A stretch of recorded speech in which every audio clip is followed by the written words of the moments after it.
Nè nhân tư.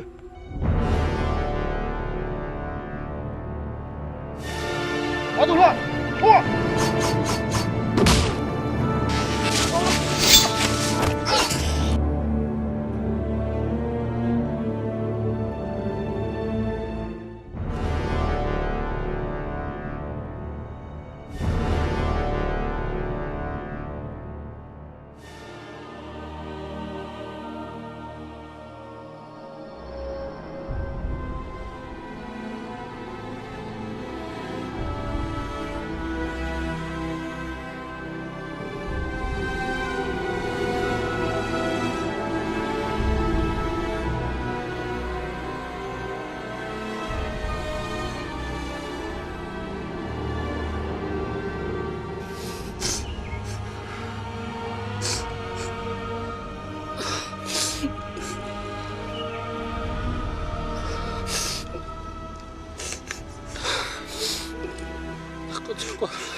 Cucinya makan itu,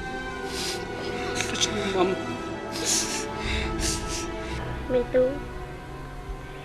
nhà lo thật thì khó nhà lo nó, vì do nhà lo chưa chỉ tao nhà lo tu khen, nhà lo yên lúc lúc có cơ. Cụ tên mở chỉ có sáu bạc của anh thì có ít lô số một rồi. Nhà lo chỉ lo này giá trị của, lo này gì à, anh trời mẹ của chúng giờ nè. Rồi có số chè. Sao lần đầu bé nhỏ, một nụ sáng lên từ vừa chè mua lúc hết rõ té à, nó chỉ rõ té là chè, sẽ có một nhớ tỏ hạ rong chè một lời tỏ hạ rong à. Cú sa thì tụi mình nhớ nó cho cái nhớ thì cho nhiên nó sẽ bỏ tròn bộ lên đầu của nhớ nè.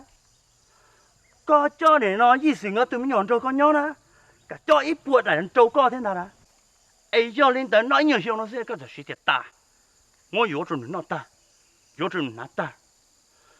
cho lù nó chỉ trồng chân kia nữa gì nè. Cú hai chỗ co, mua xe chỗ cái bên nô toàn đây nó, giờ cú chừng bỏ tụi mình nhổ nó nhớ về tây thia, để cú hai nhân cha chỗ này ăn được gì hết, xí nên nó có thể cú mà hay start kia nó, gì nè. Nên nhân chôn nói nó luôn lên nó là phô lú chỉ tao nữa mà, nên nhân chôn nó này thật giỏi nhẹ nên lắm lúa mà, để phô lú chỉ tao này phô tiêu cho tôi người nhỏ lại, người xuyên đẹp mà, phô mù là.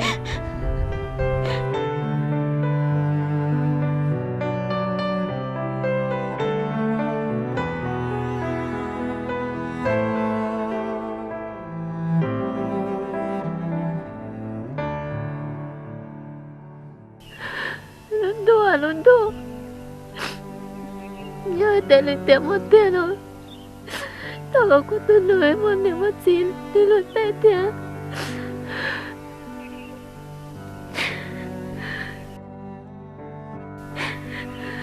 để thế chia để cho có tư tao nói là luôn tranh công tiền mình mua sắp bia sữa giờ bia chị chẳng tao lúc con mà cô xa tiền bọn em biết cho họ luôn để tế nó sẽ cho nhận một đi cha lâu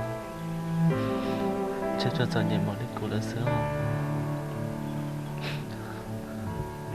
chứ bập ấm biết cái đó lên tư cái đó có hai tiền trong mỗi giờ đi tới chết sâu cụ lớn lên chị giờ nhà họ đợi tế nó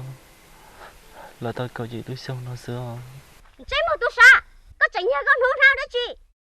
chế con nạp của dấu của mỏ đó có chỉnh nhà của khổng thế hả tu nên rồi lấy các con à tao lúc hai tia tu cắn chuỗi tao dây po tu tuôn chuỗi taoยังchúa chỉnh nhà của tu non tha để lo chia lên đó nè chị tao nhà đi chả tu chờ con á chờ hai tia chị tao nhà thế con nô cô thật gì à khi thế này rồi cô nó sớm có chuyện sao nhỉ giờ hai tia có nhà của mồ lò cô nhớ bảo cho lúc này là nhà toàn đê lý chuyện đâu có cô cho sai có trong này cô thu mùa sớm em chơi ư ăn mua sữa giờ hai tia có chỉnh sao tao nó tao hậu thế nè cái giờ chủ tí trong nè cha giờ chỉ bảo chăn mua đi cái chế nè mà hậu chui cho của hậu giờ thế lo tôi chăn mua thằng giờ bảo yếu mà nuôi giờ tình con nói cho các tụi nó câu bây giờ có chưa hay các bên trên nó tốt trong nó thiệt có chẳng tối rồi ấy da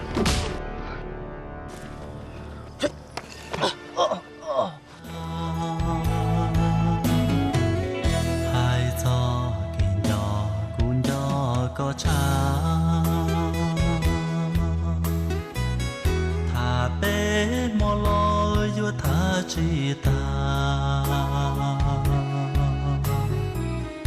thao tư tôi lời chế mà lý xa mà chỉ cho cả có lỡ sự